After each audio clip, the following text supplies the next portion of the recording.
Hi, welcome to Friday Night Chats with Garage Geek. So this episode is going to be totally on the fly. Now, I'm still coughing a lot, and I've actually been making a lot of videos this week, but I had to edit so much coughing out of the video. So I'm just hoping that I can do this with the minimum amount of coughing. Now, I want to start by saying that I just got a package in the mail from DJ Trish. I love getting packages from her. She's awesome. So I'm going to actually feature that package in a video tomorrow. I mean, I just got it about 20-30 minutes ago, so I haven't had a chance to pop any of the CDs. She gave me 3 CDs and a bunch of stickers. And it's bad because I have 3 CDs for her, but I actually want to buy some compilation CDs. She likes those a lot. So I just haven't gotten out. And I also know she likes to get things for like the holidays, so like Easter. So I'm kicking myself that I didn't send something. What have I been listening to this week? So The Pressing Matters is a new classical music channel. It's not really classical music. He's really into audiophile recordings. That's the way I should put it. Now, I'm the opposite. I don't go for audiophile recordings because, I just can't afford them. But I love hearing about audiophile recordings. And so what The Pressing Matters does is he goes through and researches different classical, not always classical, but different recordings that are heralded for their audiophile pressings. Sorry, my dogs are like lapping up water and eating. They always wait till I'm making a video. They're rude. These dogs are rude. Angel, you're rude.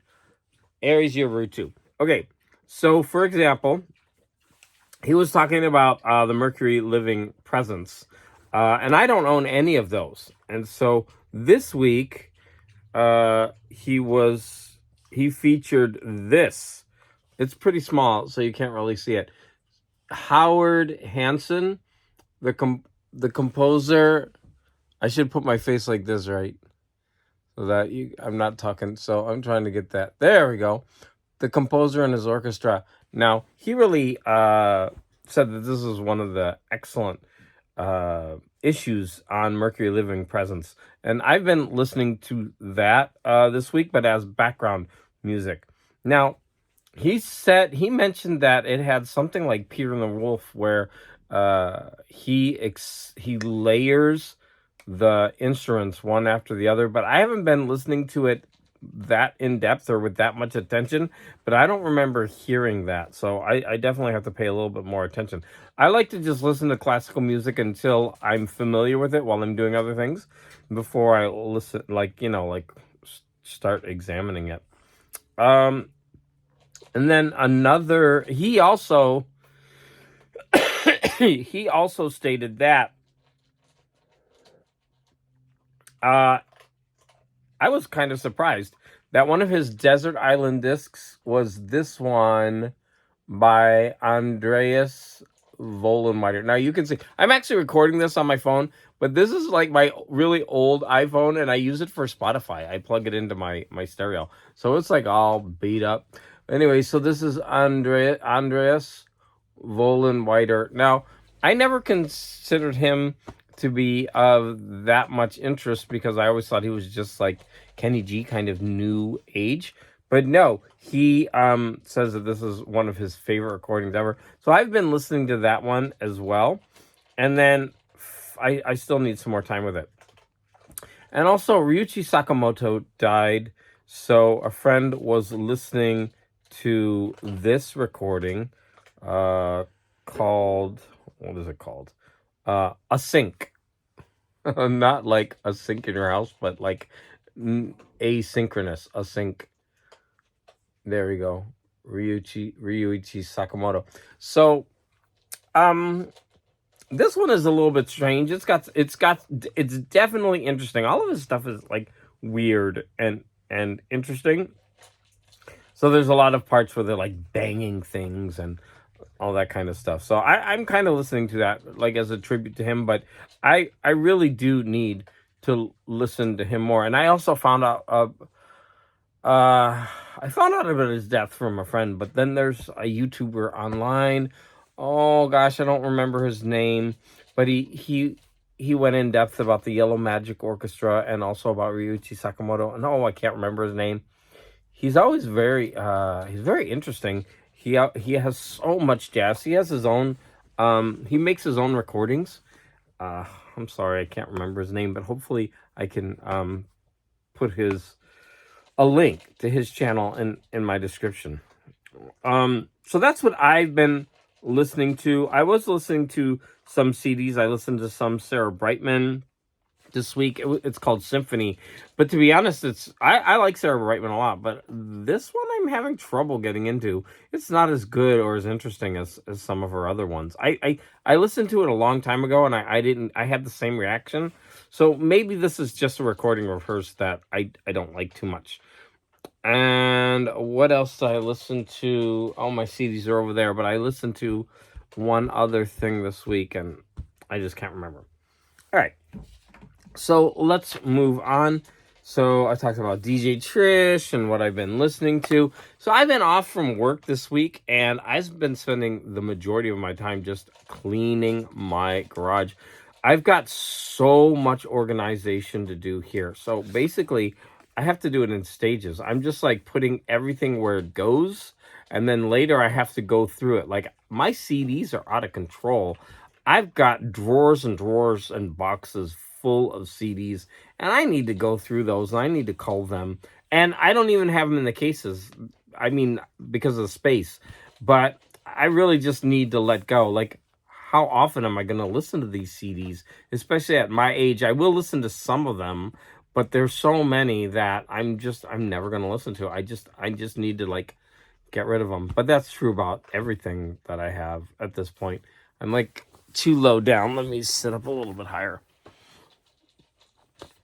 And so, yeah, with my books, my comics, like everything. Oh, and I wanted to say that since I'm off and I've been organizing so much, I didn't seem to get like anything else done this week. Like, I don't know if you can notice, but like behind me, there used to be so much junk, like behind these chairs, and that's all cleaned out.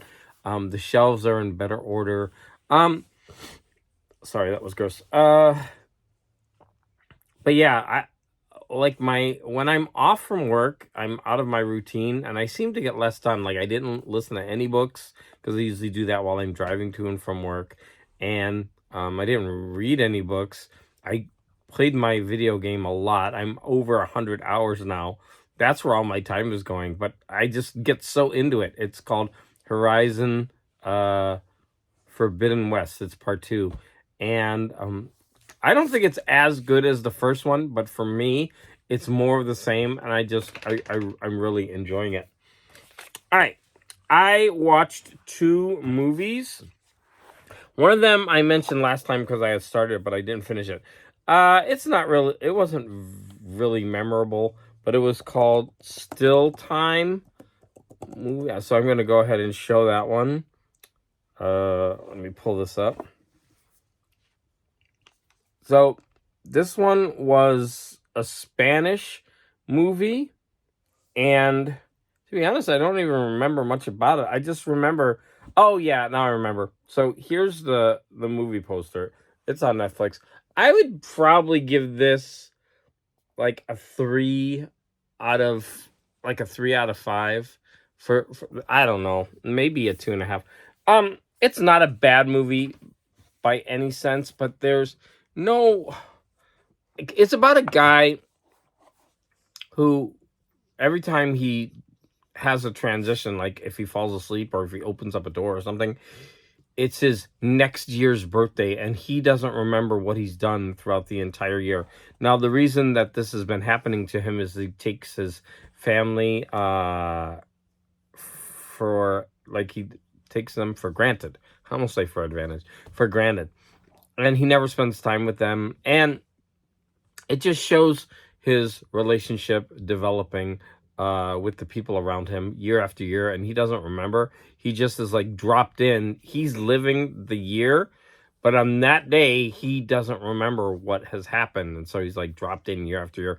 Now, this could have been a really, really amazing movie. But to me, it just was a rom-com kind of thing. And that's not my, my cup of tea. So it was okay.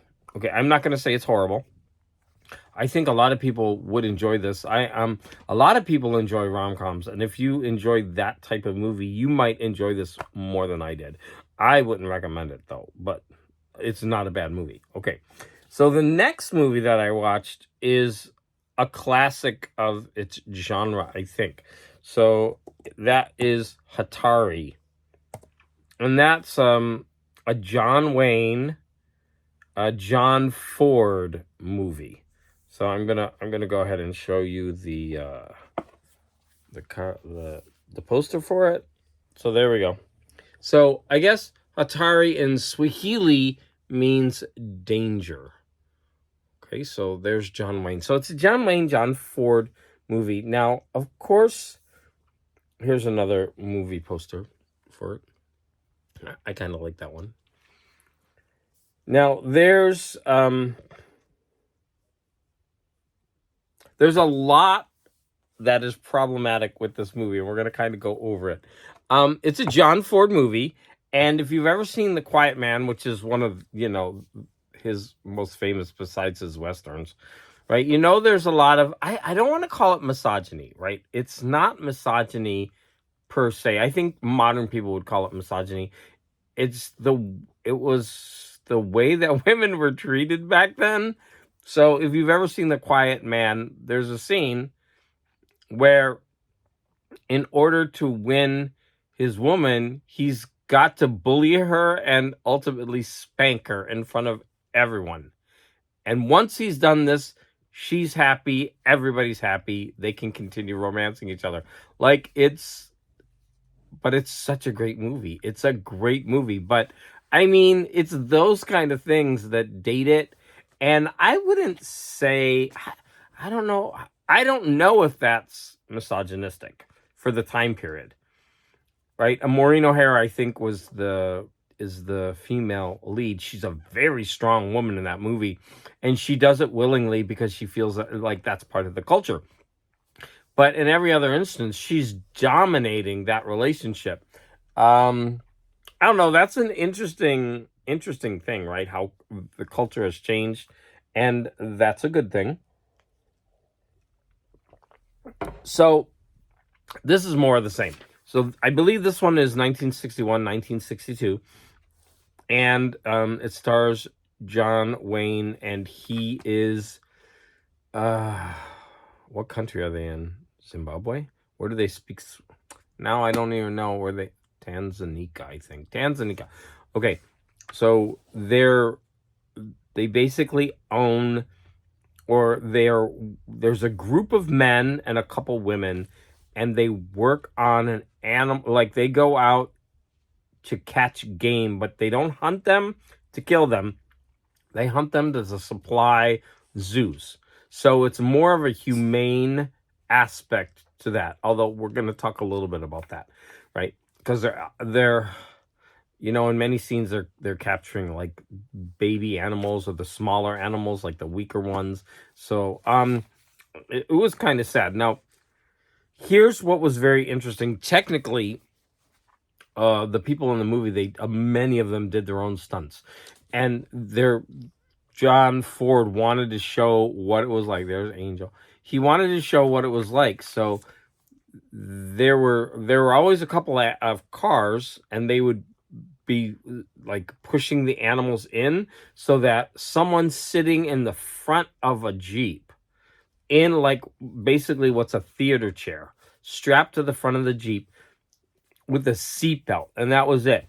He would have a pole with a noose, like a noose at the end, to wrap around the animal and then the animal's neck, and then slow the animal down so that they could all jump out and grab the animal and put it in. And numerous times throughout the movie, they showed them doing this with different animals. Oh, the runtime is also 2 hours and 40 minutes, right?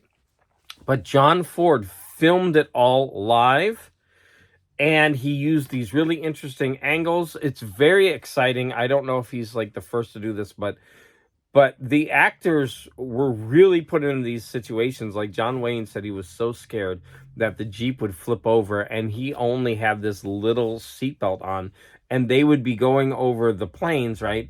And they'd be going through all these potholes or whatever, bumps, and like the Jeep would be bouncing up and down, and it really did look dangerous, but the end result was very impressive. Those scenes are well filmed, beautifully filmed, using different angles. So they showed like the rhino, like when he's after a rhino, the rhino like bookends the movie. They go after a rhino once at the beginning and once at the end, and the rhino was like smashing into the trucks and the Jeeps, and it does look seriously dangerous what they were doing. So kudos to John Ford for doing that. Although I didn't like, the subject matter. At least they weren't just, shooting and killing the animals. Now, this also starred John Cabot, and I'm going to go ahead and pull up his photo. Now, when I was young, every Thanksgiving, there would be advertisements like nonstop for King Kong. It's like do they call them VHF or UHF? The local TV channels, I think for mine it was channel 43 or channel 63, I can't remember. But every single Halloween, and they would like play the commercial over and over and over again. Actor. And I just remember this one clip that they played over and over again every year. And oh wait, his name is not John Cabot. Oh, there he is. Let's see if I can find him. Oh, his name is, why did I put John Cabot? His name is Bruce Cabot. So that's him. That's his picture. Now, when I was young, so he's the guy that gets everybody to go after Kong. So he, like, the clip was, have you ever heard of Kong? I mean, but it's just, they played it over and over, and I've never forgotten that, because he just sits there and he was like, have you ever heard of Kong? And it's all dramatic. And that was part of it. So he actually, that's him a bit older. That's what he looks like in the movie, this one. He's a bit older, and he's one of what they call the Wayne players. So he's in a lot of these John Ford movies. And in this one, he's called the Indian, and it looks like they've added a little bit of color to his skin. So I looked him up, and I don't think he's Native American at all. I mean, with a name like Bruce Cabot. Well, that doesn't mean anything really. But sorry, it's another one of these, where they could have employed Native American actors, and they didn't. And so thankfully that has changed. Not that I have anything against Bruce Cabot as an actor. But I want to just do a small aside, because as I was researching him, the original movie King Kong had a lost scene. So all of the people who are fleeing from Kong, they're on like a log, and Kong is like twisting the log, and one by one they fall off into this pit. Now from there, all of these creatures come out, and they start like eating the people. Like there's like a spider one, a crab one, a lizard. And I guess it was so horrific that people ran out of the theater screaming. And so they cut it from the movie, and it was lost. It's just a lost scene. And so Peter Jackson, who of course remade King Kong later, he took some time to try to recreate that scene. And when you watch it, the way he filmed it, it is pretty gross and horrific. But it just shows you like how the times have changed, right? Number one, did people really think that was so scary that they would scream and run?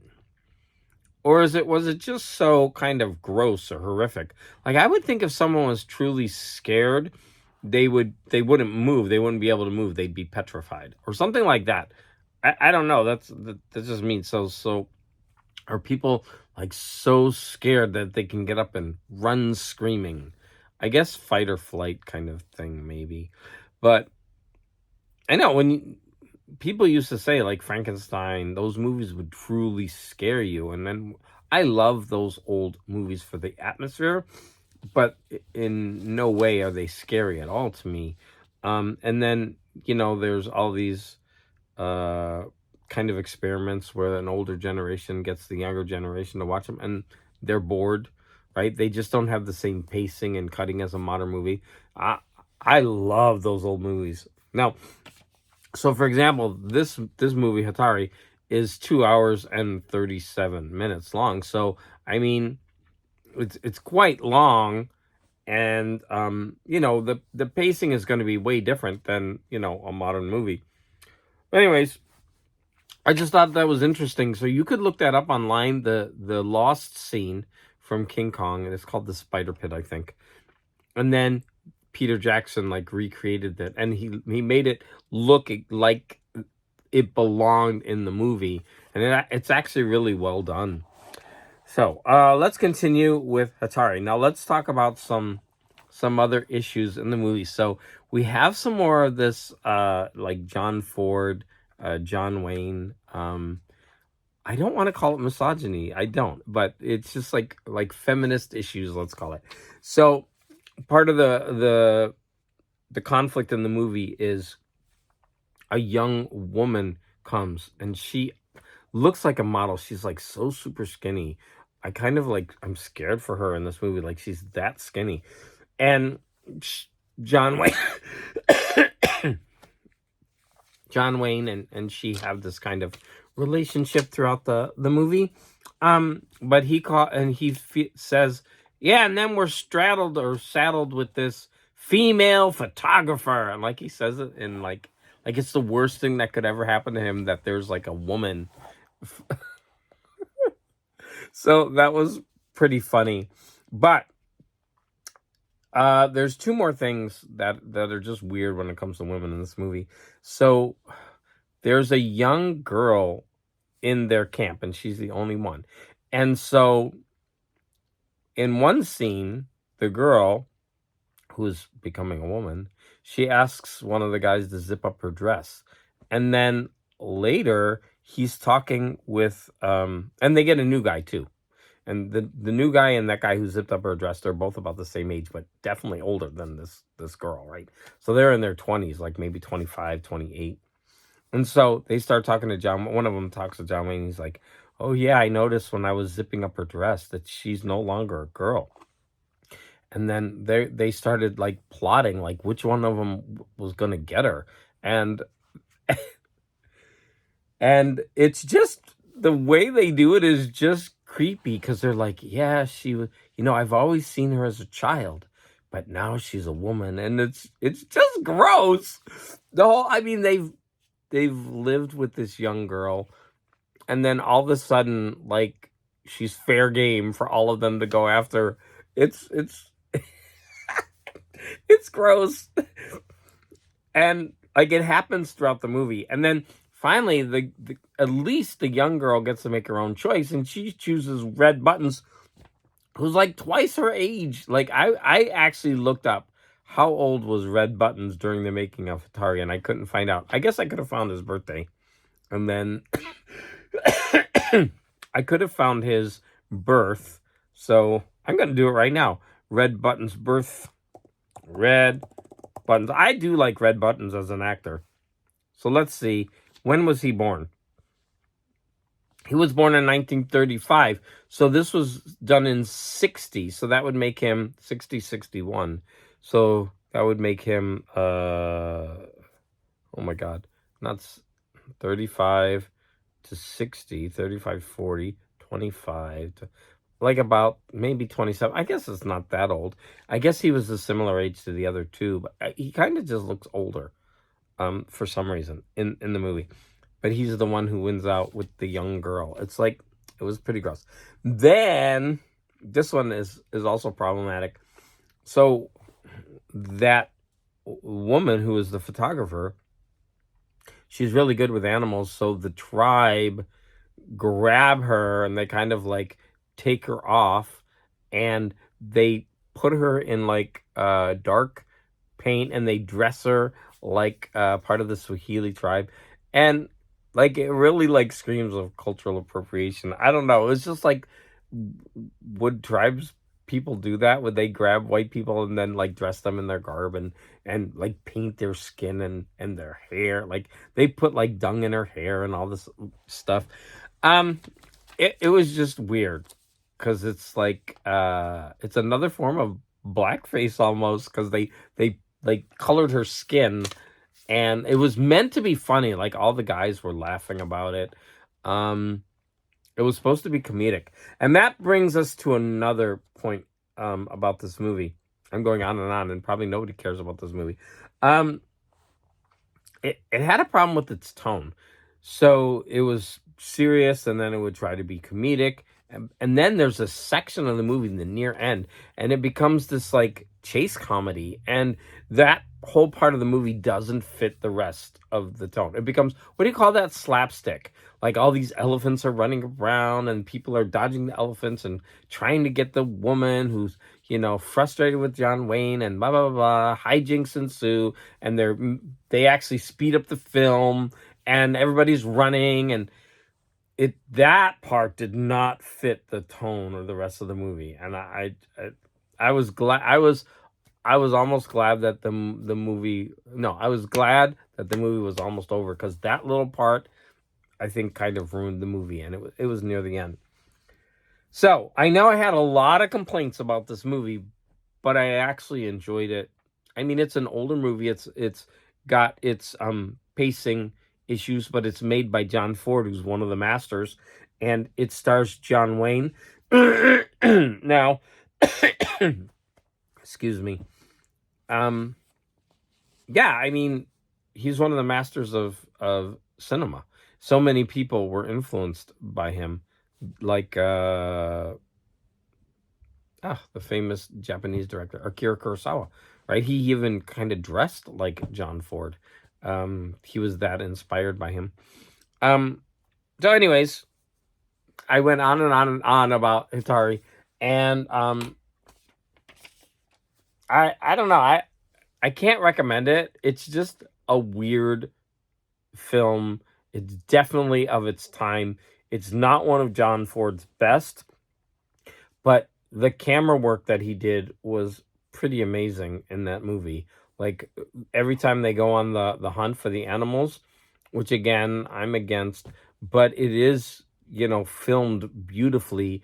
And the actors and the crew, they all took a lot of risk to get that footage.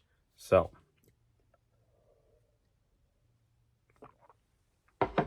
I am going to end there. Oh, I do want to say that I've been watching some shows, and I don't usually mention these, but my husband and I have been watching Hell's Kitchen. We're on like our third or fourth season since we started rewatching it again. But we started at like I don't know. We're not watching them in order. We're watching them from a certain point on. And then we've also been watching The Amazing Race. My husband loves The Amazing Race. He loves that show. And so we've been catching up on that. I also watched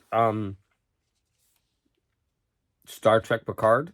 Now I won't give any spoilers in case you're watching it. So I think the 7th or 8th episode just came out. And so they're coming out weekly.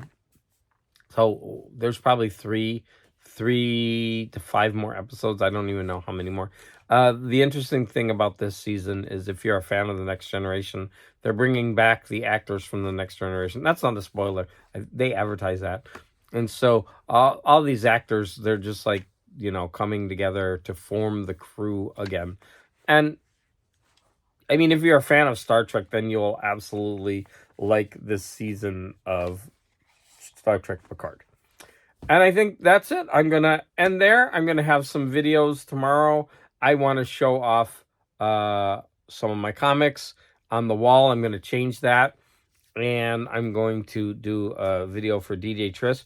I want to make a video where I'm going over 6 albums that I mentioned in another video. I don't know if I'll be able to have it done by Sunday. I started listening to some of the albums, but I just haven't listened to them enough. So we'll see. And then I'm back to work on Monday. But everybody, I hope you're having a good weekend, a good Easter. And thank you again. If you watched all this way through, thank you so much for the support.